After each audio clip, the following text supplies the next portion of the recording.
cocktail we're going to be making is the quintessential summer cocktail. There is no cocktail that is a better summer cocktail than this first one. And that one is, of course, the mint julep. The mint julep. A julep is named after a man named Julep, I think. I don't know. Probably just some, it might also mean some sort of tulip situation. I'll edit this out for when I post it on YouTube. But let's begin. What goes into a mint julep? People will often mistake a mint julep for just a bourbon mojito. And that just isn't it. That just isn't it. This contains the 3 ingredients that we're looking for in all of our cocktails. We're looking for booze, we're looking for sweet, and we're looking for bitter.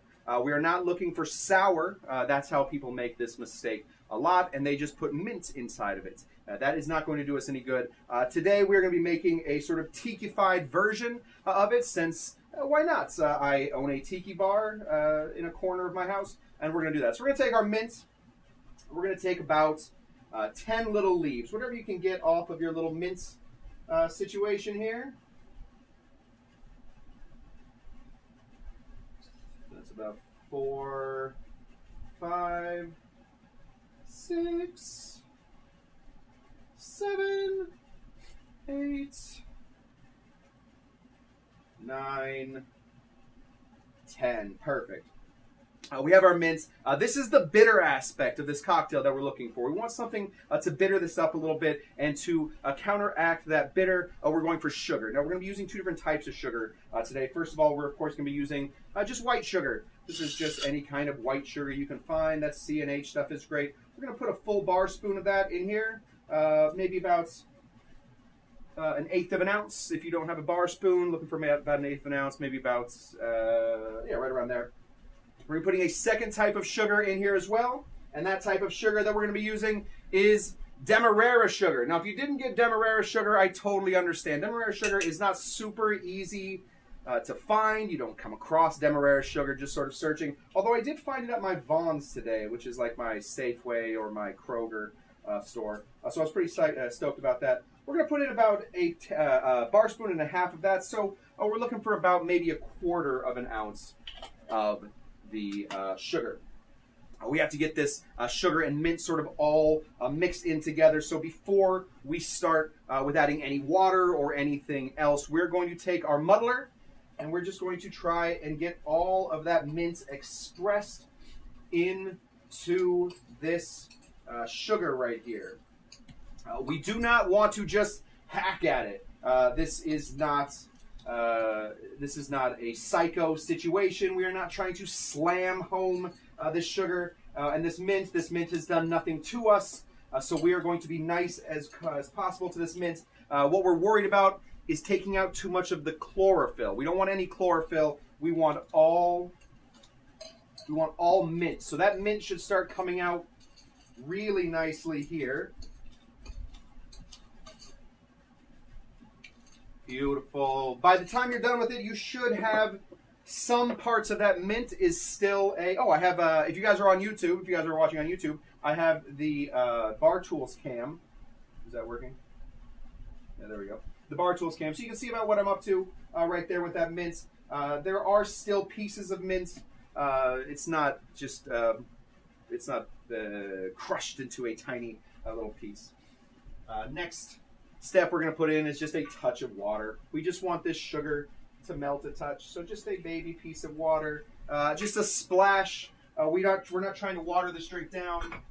The way that we're going to be making our ice with this water is going to be very watery to begin with, so do not overwater. That is a major mistake that people make.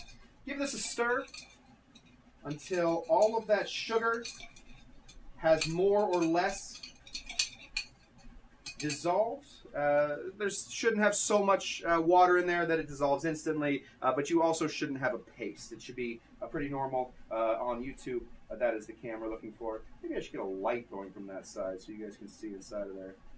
We'll figure it out. Next 2 ingredients are, of course, our booze. A regular mint julep is a southern thing. It's really famous at the Kentucky Derby. They sell over 15,000 gallons of them every Kentucky Derby. We do it in much smaller proportions. And we also, since I'm a rum guy, we also add some rum to it. So we're going to do 1 ounce of bourbon. We're going to reach down here for one of my favorite bourbons. This is Hartman's. They do not sponsor me, but I did live for a long time. I was roommates with the distiller's brother. So if you can find a way to get your hands on Hartman's bourbon, do it. If you cannot, don't do it. I don't know what to tell you. You're on your own at that point. Next step is, of course, we're going to reach for some rum. I had some rum I wanted to use, and then I hid it from myself. Well, we're going to switch up our rum at the last second then, and we're going to use Smith & Cross. I would go anything that's aged, anything that comes about the same color as whiskey. That's what we're looking for. So if it has the same color, that means it's probably aged. That aging is going to bring out that sweetness. It's going to bring out the mint, etc., etc. And we're going to put in a full ounce, and since it is rum, hashtag Tiki pour. Just a little extra. Just a little extra. This drink can take it. And there we have it. If you give this a big smell, you should get all that mint, all that bourbon. The sugar obviously doesn't smell, but the rum should also stand out a touch. And we are going to shake this guy, of course. So we reach into our fridge, or freezer, I suppose. Don't make ice in fridges. Silly. And we are going to throw some ice cubes in here. Like I said, this drink is going to get watered down a bunch, so as little water you can put into it for the shaking, the better. And obviously, like we always say, the more ice you put into there, the less water gets into your cocktail. So fill that up as much as you can. Put this right back here. And we are going to give this guy a big fat shake. We do want a big shake on this one. So anybody that is following along, remember it is not just slamming back and forth like this. And it is not this little move right here. It isn't shake weight. It isn't anything like that. It is a motion in between there. We're trying to roll this drink all the way through. So let's roll it. Ready? 1, 2, 3.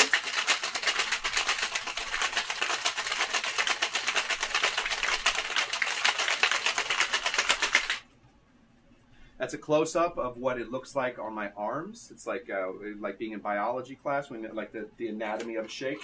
I'm gonna slow that down for YouTube. Get all of this out of here, and we have a very particular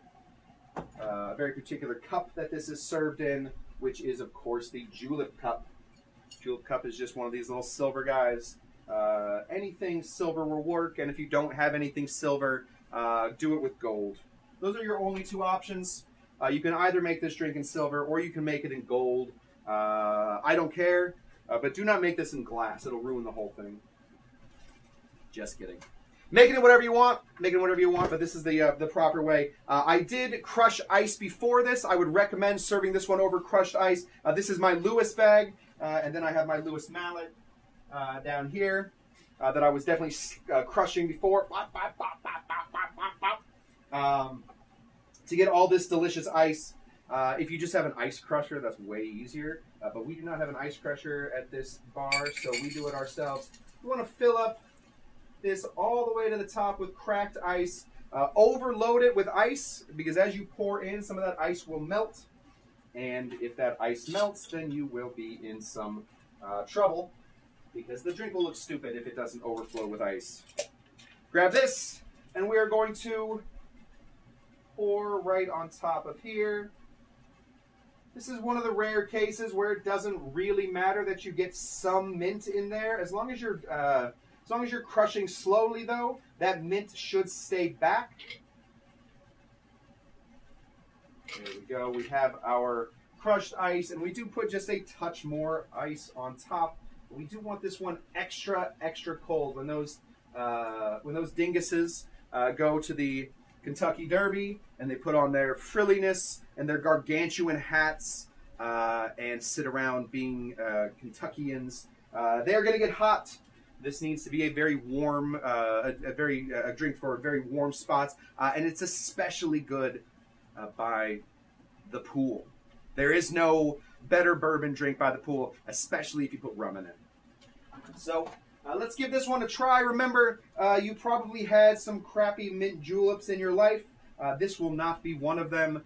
This will have no lime. This will have no citrus. It's just good bourbon, good rum, sugar, and mint. So you can just drink that all day. I mean, literally, I've been transported to my pool right now. I can feel the splash. I smell the distinct coconut smell of that bronzer that people put on. I am there. This is the mint julep. I am going to pass this off to my good friend Kyle. Kyle comes over every week. I don't know if I've told you guys this. He comes over every week on Saturday. He wears a full hazmat suit just to help me out at the bar. So I do like to keep Kyle well fed and well drank. So while I do that, go ahead and ask whatever questions you guys are looking for. And I will also challenge anybody that wants. If you will tell me what the backside of yours says, I will have a shot with you. If anybody has a Fernet coin currently, I am challenging you. So put in the chat where your Fernet coin is from. We'll do a quick shot of Fernet when we come back and chat. So hang out, and we'll do that.